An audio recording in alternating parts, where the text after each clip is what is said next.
Hello everyone. So in this video, we are going to see what are the mitigations to stop this attack of rate limit. So always limit the requests by any user, which means the rate limit should be on a user basis. Okay? Verifying at the client side only and taking decisions is very dangerous. Rate limiting users based on an IP? No, this will never work, as we already see in reports in which our Instagram vulnerability was exploited, right? So you should not rate limit based on IPs because IPs can be changed.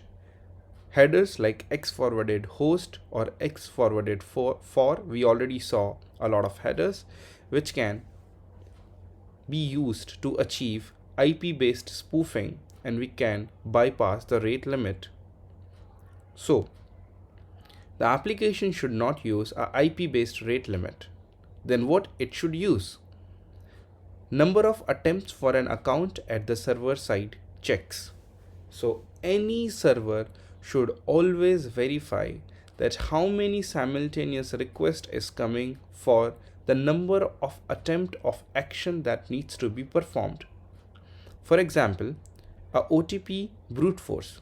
The server side check should be done on how many number of attempts is made for a specific action, that is verification in this example, and do blocking based on those actions. So I hope you guys understood that what are the mitigations of no rate limit. Thank you so much.